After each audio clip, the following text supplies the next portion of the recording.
She is the co-founder for Youth for Umaylam and had helped into organizing the first International Middle-Way Approach Conference in 2018. Today, she has been selected as one of CTA's 5 under 35 Youth Idol for the United States. She is Tenzin Nordon from Minnesota.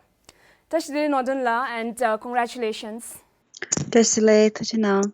So Nordon La, how do you feel about being the Youth Idol for CTA's 550 Vision?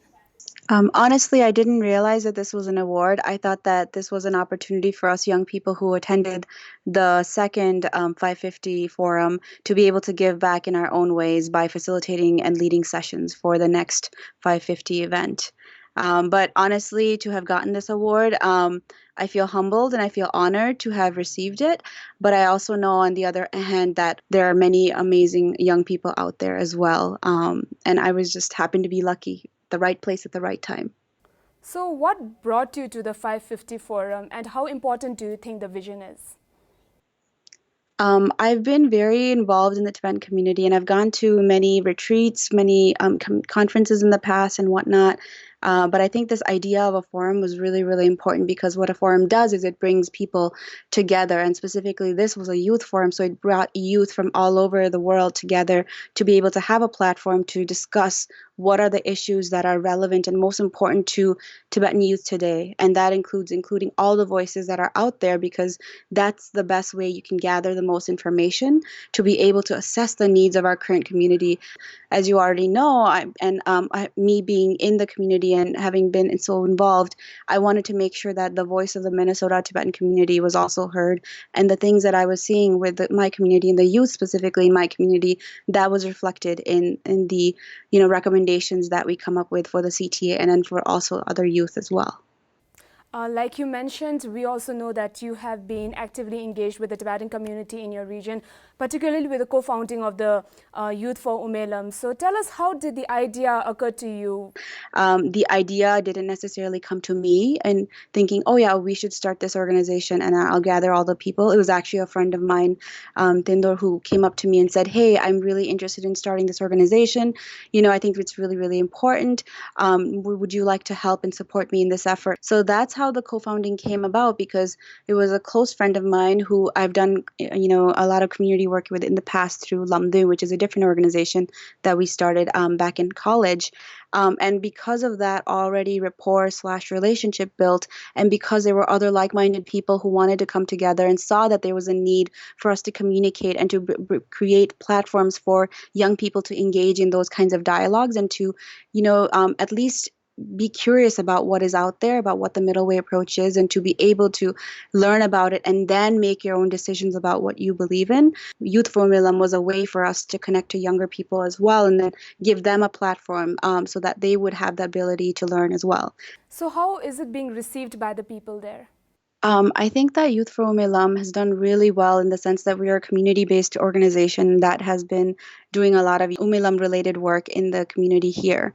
But the key thing with our community is that Youth for Umaylam has a lot of young people, and other organizations that have other political ideologies or other views also have a lot of young people, and we all get along and we're all friends with one another, and we all ultimately agree that what we're doing is for the Tibetan people. So how did you gain interest in the Tibetan cause? I like to think about the Tibetan cause as Tibetan people. And in that respect, I've always been connected with the Tibetan community, because when I was younger, I actually didn't have that connection as much because I was born and raised in basically Chandigarh, India, and I didn't have a lot of Tibetans around me unless it was my family that I got to see every vacation or so. But when I came to the U.S. and specifically Minnesota, we had a robust community that was developing and thriving, and we had a lot of programming that we provided for our young people, and I participated in all of that. The first thing that we started as young people was by giving back was Lamdu, which was a way for us to connect back because we saw a need in the community. We were in college, a bunch of us, and we decided, hey, there's a lot of people who also are young who may not have had the resources that we did to come to, the position that we're in. How can we help their situation as well, because we didn't have that support either and we had to look for it. So how can we create those support structures for our community? And that was what really got me to actually participate in the Tibetan cause or Tibetan work within my community, because there was a need and I wanted to help.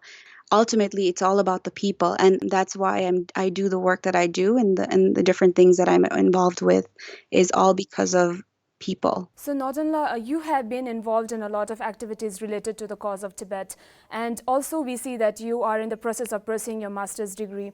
And now that you are donned with the special responsibility as a youth ambassador for CTA's 550 Vision in the US, so what are your plans now? I guess I don't really necessarily have a plan specifically, but one thing that I've always wanted to do is I want to make sure that all young people have a platform to develop themselves, and to be able to reach their potential to the best degree possible. And I think with this specific role, I think I'm going to continue that work and make sure that a lot of young people know that there is something called the 550 Forum, there is something called the 550 Vision, and that ultimately, no matter what you do, how what you're doing, making sure that you connect back to the community, whether it's the local community, and for me specifically, it's Minnesota, or it's the larger community, Tibetan community in exile, which is in with CTA and in India as well. So ultimately, it's the human capital is what we as Tibetans have, and I think it's really, really imperative for us to make sure to continue developing that human capital, so that in the end of the day, we are able to do better for Tibet and for Tibetans, both inside and outside. Thank you so much, Nordon, for giving us your time, and all the best. Thank you.